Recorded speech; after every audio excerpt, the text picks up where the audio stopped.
Bom dia, meus amados. Hoje é quarta-feira, dia 24 de abril de 2024. Vamos trazer aqui mais um áudio para vocês com o título A Energia da Criação.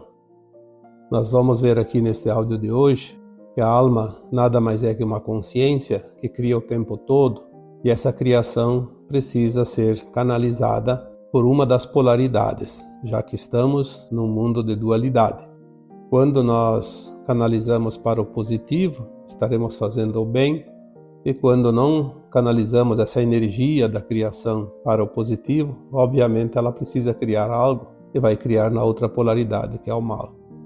Muito simples de se entender por que há essas duas possibilidades, porque essa energia ela precisa ser criada, canalizada, precisa ser usada, porque se não for usada é uma energia que vai ser destrutiva, ou seja, ela acaba por destruir o próprio corpo que ela ocupa, que é o corpo humano, já que a alma é esta consciência que ocupa esse corpo.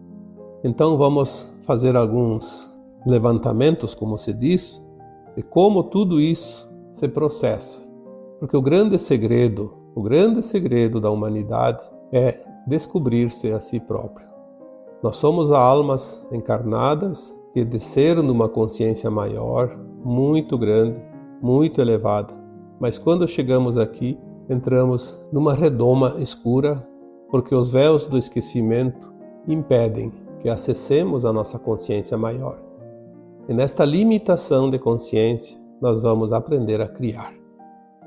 Aquilo que nós já dissemos tantas vezes, criar com a luz quase zerada que há em nós e criar dentro de um mundo de sombras. Criar na ausência de luz é o desafio das almas que aceitam esta experiência. Muitas vezes eu vejo alguns comentários que dizem: mas se a nossa consciência já sabe tudo, por que Deus quer que alguém venha experienciar sob o véu do esquecimento sem saber quem Ele é? Bom, não teria sentido nenhum uma alma encarnar de fato, se ela lembrasse quem ela é. Eu já fiz essa comparação uma vez. Vamos supor que uma pessoa que já tem nível universitário, mas na sua infância ele não aprendeu nada no jardim, no prezinho, porque na época não existia isso. Então ele está lá já uma certa idade, adulto, com um curso universitário, mas ele gostaria de sentir como é viver aquela pré-infância, pré-escolar, numa escola de jardim, para os alunos que estão apenas iniciando a sua caminhada. Se ele fosse lá naquela sala, munido da consciência que ele tem, não tem como aprender. Isso é impossível, porque a consciência dele está muito elevada. Então ele precisa apagar aquela consciência momentaneamente para experienciar como se fosse realmente uma criança. Claro que isso é uma comparação, mas eu acredito que seja suficiente para que você possa realmente entender por que nós estamos aqui neste planeta de provas e expiações com tantas limitações. Porque nós precisamos levar essa experiência não só para nós, para a nossa mônada, para nossas versões superiores, mas para todas as almas, todos os universos, levar lá para a fonte. Quando nós experienciamos algo aqui, vamos dar um exemplo, o que você está fazendo hoje? Isso está passando em tempo real, como se fosse uma transmissão de televisão, mostrando o que você está fazendo, o que você está sentindo e a tua capacidade de cocriar nesta limitação está passando direto para a tua versão acima de você, na tua mônada, para outra acima, e assim vai até chegar no teu átomo semente, que é o teu eu superior, lá na fonte. Uma vez que chega lá, é registrado nesta fonte e fica disponível para todas as almas criadas no cosmo infinito. Assim ficamos mais entendidos quanto à finalidade de estar aqui como um fractal. Às vezes a gente precisa repetir algumas coisas para trazer para a memória alguns fatos que vão ajudar na compreensão do assunto. Se a nossa alma maior, que é o nosso eu superior, como super-alma, pode criar universos, multiversos, galáxias e também estrelas, nós viemos aqui para criar na limitação coisas pequenas. Estamos aqui criando ou co-criando coisas apenas de interesse que ajudam na evolução do planeta Terra. Porque a criação do cosmos, a criação dos universos, é tarefa do nosso eu superior, que não pode vir aqui experienciar a limitação de um planeta de terceira dimensão, de provas e expiações. Estando aqui nesse planeta, a consciência, e vamos deixar aqui mais uma vez bem claro, a alma é a nossa consciência. A nossa consciência é a alma, ou o fractal dessa alma. Mas vamos falar de alma para que fique mais fácil de compreender. A nossa alma ela recebe intuitivamente muitas informações do seu eu superior. Porque aquelas consciências mais elevadas têm as informações, têm os ingredientes de co-criar qualquer coisa. Então elas enviam através das intuições informações que a consciência biográfica, ou seja, a consciência que está no corpo físico da matéria, mesmo limitada, ela vai compreender, vai entender e vai começar a manusear aqueles ingredientes a fim de criar algo. A luz que chega traz os demais ingredientes. É como se fosse fazer um bolo. Você tem a ideia, que é a tua consciência, mas tem os ingredientes que precisam estar disponíveis ao teu redor, ao teu alcance para fazer esse bolo. Então a luz é que traz os ingredientes, as condições para desenvolver algo mais consistente. Por isso, em os ciclos, quando a luz é mais fraca, os ingredientes são de menos número e mais limitados. Quando a luz é mais forte, os ingredientes são mais diversificados e mais decisivos em algo novo, porque são coisas novas também que chegam com a nova incidência de luz. Se essa luz traz os ingredientes e a consciência tem a sua intuição, temos então as ferramentas para co-criar. Vamos co-criar tudo o que nos é permitido dentro daquilo que a nossa imaginação possa imaginar, possa pensar, possa intuir. E o mais engraçado é que nós podemos co-criar nas duas versões, no positivo e no negativo, para experienciar de fato a dualidade. Quando nós falamos de lei de causa e efeito, ação e reação, é exatamente isso. As possibilidades que nós temos de criar, ora na luz, ora na sombra, ora com um ingrediente, ora com outro ingrediente, ora com uma ideia, ora com outra ideia. E o mais engraçado é que tudo isso faz parte do currículo dessa escola de almas.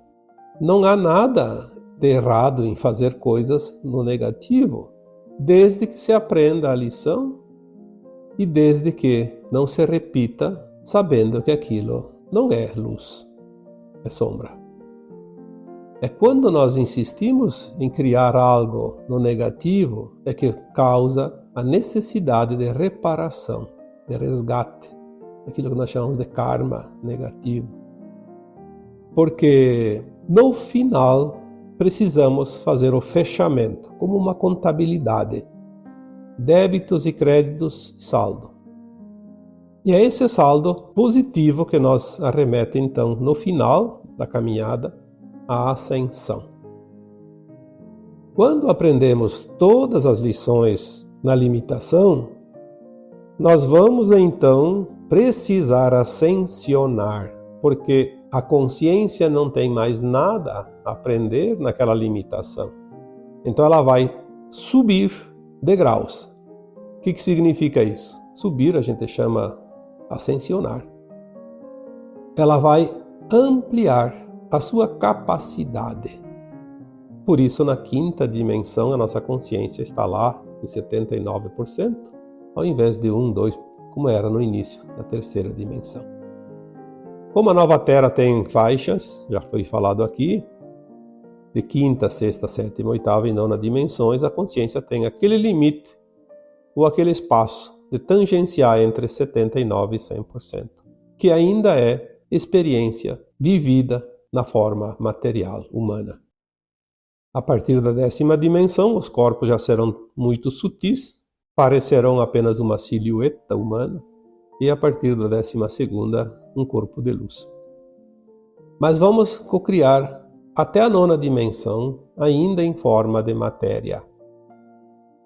Compreendendo o que nós estamos aqui fazendo na terceira dimensão, é onde nós trabalhamos de fato a matéria mais densa, mais dura, mais bruta, mais pesada, onde as tendências para o abismo é sempre um risco.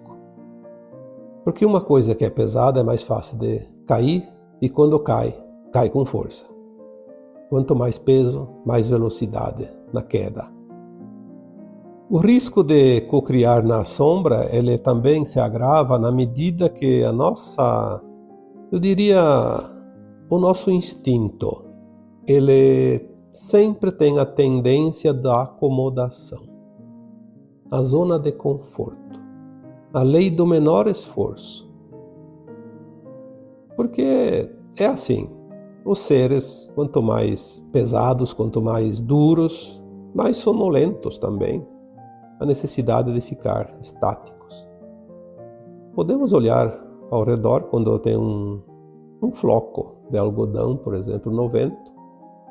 O vento leva para cima, para baixo, para a esquerda, para a direita, facilmente. Mas se é uma coisa pesada, é mais difícil de ser levado, de se mover. Então a consciência, enquanto muito baixa, muito pequena, ela tem essa tendência de não se mexer muito, não criar. Mas se essa energia chega até essa consciência, constantemente vinda da luz e das nossas versões mais elevadas, através da intuição. Se chega a energia a toda hora, a todo minuto da nossa vida, essa energia precisa ser gasta. Porque senão ela vai começar a amontoar, entulhar e se transforma num grande problema. Quando nós não criamos energia positiva com esses ingredientes, esta energia ela começa a trabalhar de forma contrária a nós, contra nós. Por isso nós dizemos que a energia criativa está dentro de cada ser humano, mas se o ser humano não usar essa energia para criar, ela se volta contra si mesmo e se torna destrutiva. Como assim? Através das ações, que nós conhecemos como mal, principalmente, e na consequência disso, a energia negativa também transforma-se em doenças, em traumas, depois em medo, culpa, vergonha, raiva, mágoa, ressentimento. E aí vai, a lista é grande. Esta é a parte mais importante do tema de hoje. A energia da criatividade que está dentro de cada um, se não for usada para criar coisas positivas, vai se voltar contra si mesmo, se transforma em energia destrutiva. Como foi demorado para que a humanidade chegasse ao ponto deste entendimento. Por que que Deus manda as doenças? Por que que Deus castiga? Por que que Deus permite? Deus não castiga, Deus não permite nada, Deus não julga, Deus não se mete na nossa vida. Ele é a consciência maior e Ele diz: você é parte do todo e você tem todo o conhecimento necessário para experienciar e você tem o livre-arbítrio de escolha. Experimente aquilo que você quiser, tanto na luz quanto na sombra. Um dia você vai entender tudo e vai voltar para casa. Vai ascensionar, vai terminar a missão no mundo de provas e expiações. Nós somos co-criadores de fato e temos todas as ferramentas e temos o poder de escolha do que fazer. O que mais precisa ser dito para se entender essa lei natural dos mundos, das coisas, que envolvem as consciências humanas principalmente? Se essa energia que chega, que não é usada para o bem, ela se torna destrutiva, por quê? Porque a energia ela precisa ser movimentada de uma forma ou de outra. Caso não seja movimentada, ela se destrói por si mesma também, termina. É como uma água está parada. Se ficar muito tempo, vai apodrecer. Ela precisa de um movimento para se manter viva.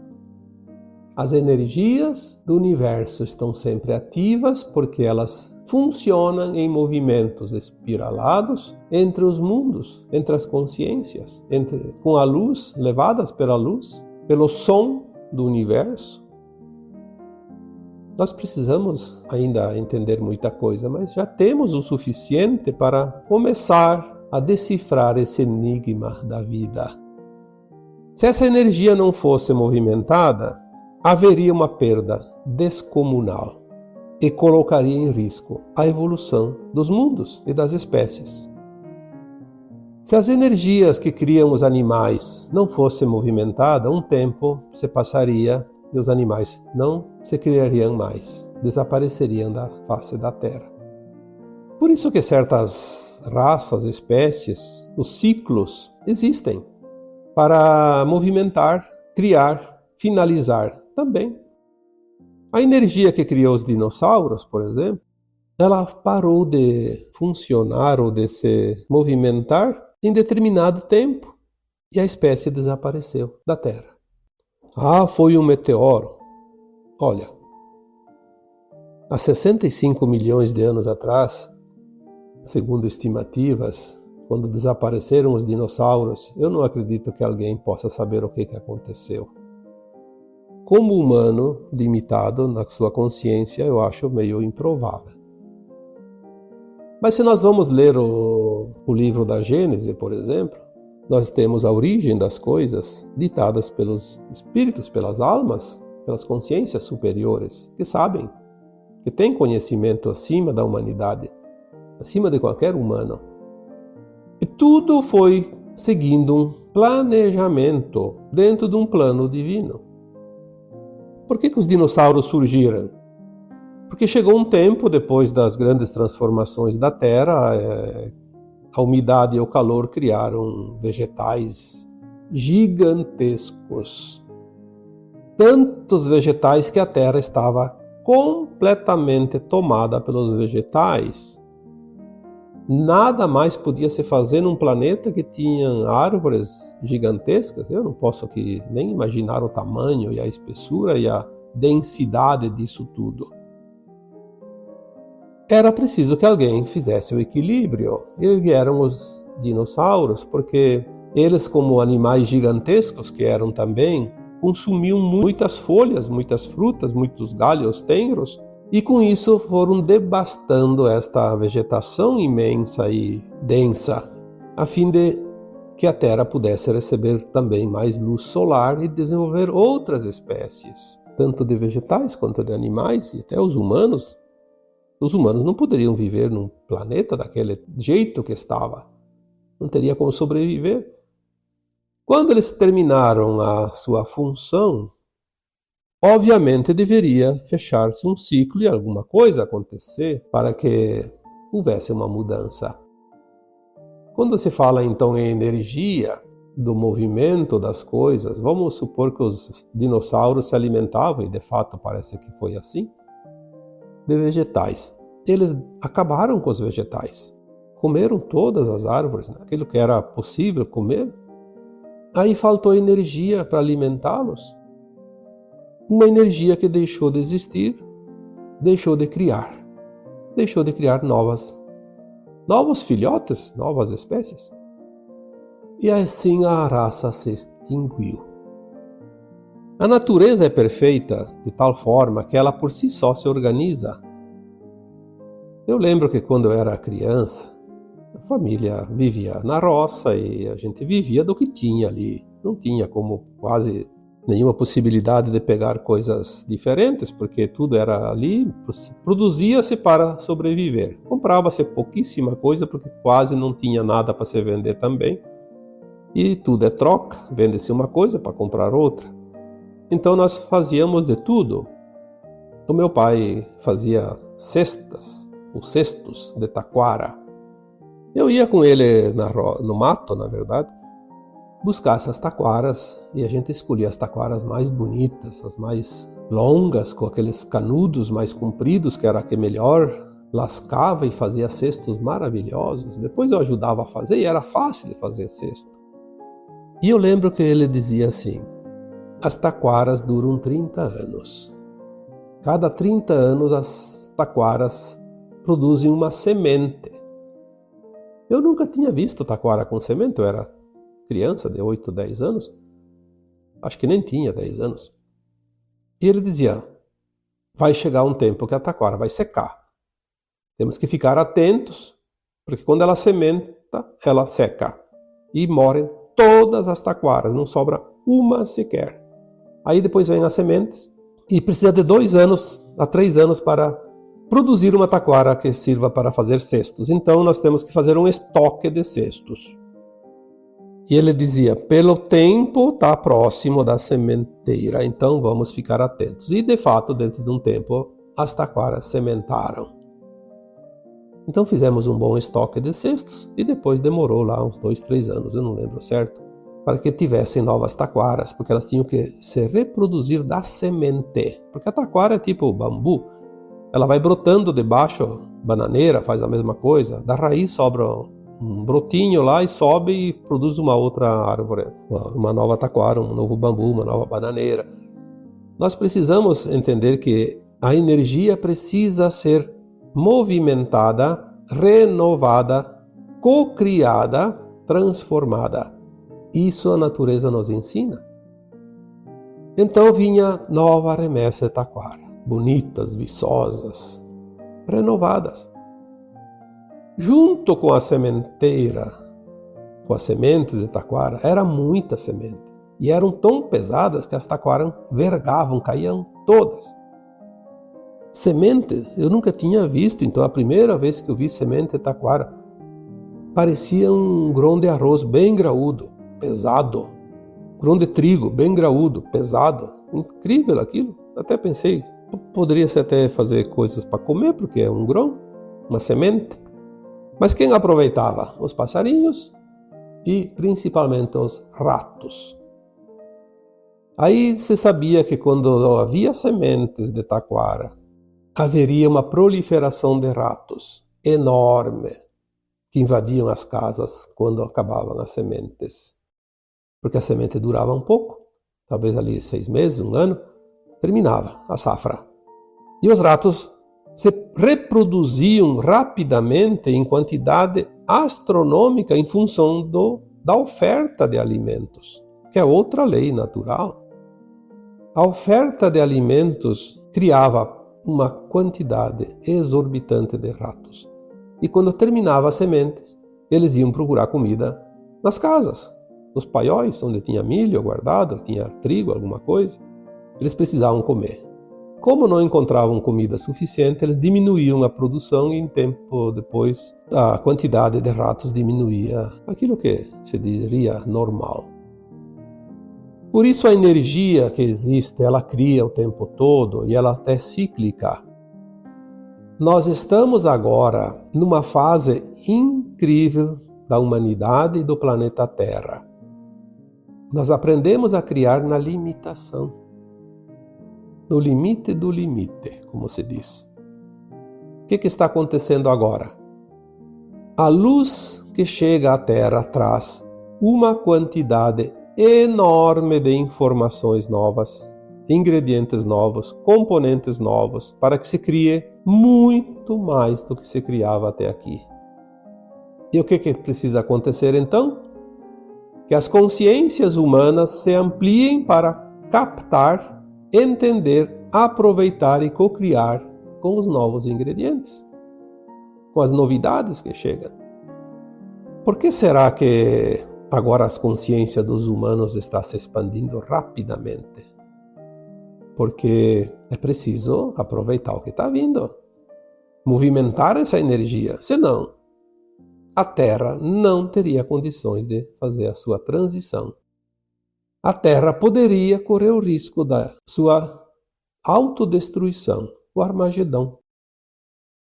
Para que a Terra faça a sua transição, a energia que chega, que se não for criada de forma positiva, lembra-se que eu falei aqui no começo do áudio, se não for usada a energia de forma positiva, ela se transforma em energia negativa e se volta contra si. Se autodestruirá. Ela se transforma, então, no inimigo. Ela fica destrutiva. Então, ao invés de ser construtiva, vai para outra polaridade. Porque a Terra precisa ir para um mundo de quinta dimensão, de regeneração. Então, ou a energia é transformada positivamente, ou então ela destruiria o planeta e a sua humanidade. Transição planetária, ascensão de almas, é mais ou menos isso. É um tempo dentro do calendário cósmico, onde todas as estrelas, planetas, galáxias fazem um movimento, um passo a mais. Estamos neste tempo porque tem o fechamento dos ciclos, que foi dito aqui num áudio anterior. Os ciclos que se fechem, as coincidências dos ciclos, porque fecha-se um tempo. Energia que chega através do nosso Sol local, vem do centro da galáxia, que recebe do seu centro superior, que é o centro do universo, o Sol central do universo, que recebe lá do Sol central do multiverso, e depois lá da fonte, que é onde se origina tudo. Essa energia ela vem como pulsos. O nosso coração pulsa o tempo todo, a cada pouquinho. Ele tem ali menos de 1 segundo em média a cada pulsar. Por quê? Ele precisa bombear a energia que vem através da respiração, que vai lá para o pulmão e a gente diz purifica o sangue, sim? Ele injeta no sangue a energia prana e tira lá de dentro o lixo, que é a sujeira, a energia negativa. Então o ar impulsiona a energia para dentro e para fora do corpo humano, e o sangue, através da pulsação do seu coração, vai para todas as artérias, todas as veias, até chegar em todas as células do corpo humano e faz a troca energética. Se nós temos ali 80, 90 pulsares de coração por minuto, porque o corpo humano é pequeno, é o tamanho que nós vemos, uma migalha. O nosso planeta, que é um corpo maior, recebe do nosso Sol um pulsar de tempos em tempos, então não é de minuto a minuto. Aí nós temos o dia e a noite. Vem de dia, vem a luz, de noite a parte que está escura não está recebendo a luz do Sol, dá aquela tréguazinha. É o inspirar e expirar da Terra. A galáxia emite um pulsar do seu Sol central para todos os seus planetas e estrelas e sóis, sistemas solares, através do cinturão de fótons. Um pulsar a cada 11, 12 mil anos, porque nós temos um ciclo de precessão dos equinócios, o calendário maia, que também foi falado anteriormente aqui, a cada 25.920 anos. Então, o cinturão atravessa a galáxia de ponta a ponta e nós passamos por ele 2 vezes dentro deste ciclo de 25.920 anos. E esse cinturão ele tem uma largura X que o nosso sistema solar precisa de 2.160 anos para atravessar. Então, de 26 mil anos, vamos arredondar aqui, 13 mil anos num lado, 13 mil anos no outro, 2 vezes que se passa. Temos 4.300 anos de luz. É o pulsar da galáxia, que é um corpo maior do que a Terra. Então, se a Terra tem um pulsar a cada 12 horas, a galáxia tem um pulsar a cada, entre 11 e 13 mil anos, tem um pulso que vem, que é a Era da Luz. 2 vezes dentro do calendário maia. Agora nós estamos recebendo um pulsar de luz que vem da fonte. Ali complicou, porque não se sabe há quantos bilhões ou milhões de anos Mas eu diria, se a Terra tem 4 bilhões, 5 bilhões de anos, e algumas consciências superiores dizem que ela tem 3 vezes mais que a ciência está dizendo, então seria 14, 15, mas não vamos aqui entrar no mérito, seja lá a quantidade que for. São bilhões de anos, então a cada bilhões de anos a fonte solta um pulso de luz, um coração que pulsa uma vez a cada tantos bilhões e vai modificar todas as galáxias, todos os universos. Vamos então entender que agora o momento é auspicioso, único, e você está encarnado neste momento único. Olha a importância desta encarnação. Vivenciar esse momento que se fecha agora. Estamos fechando esse ciclo.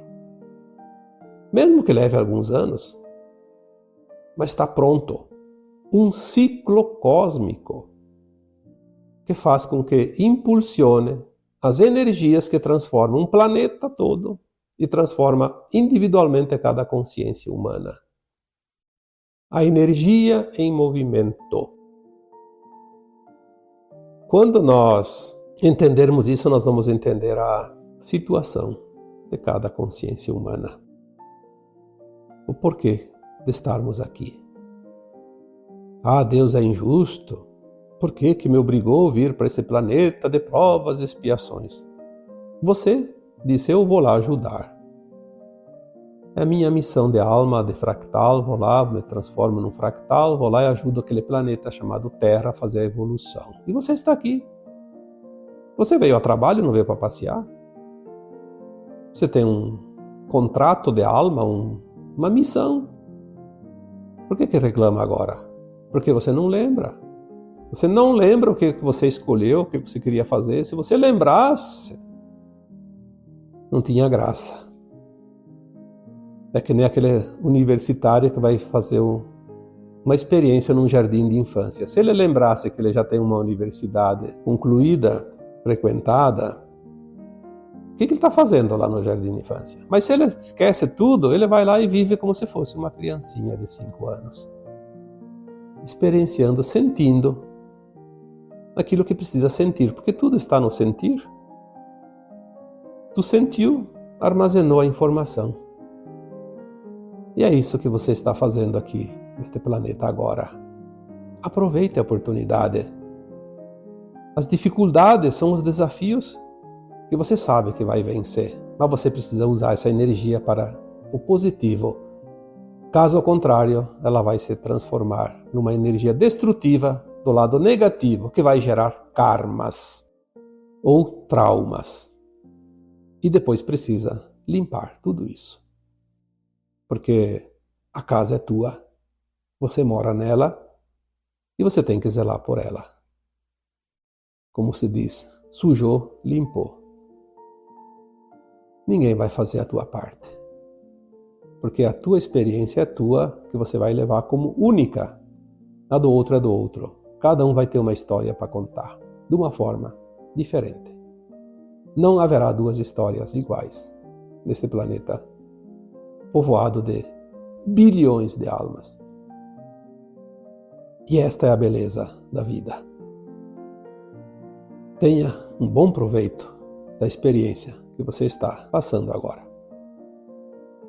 E então agora, eu vos deixo com o meu abraço de luz em cada um de vocês. Namastê.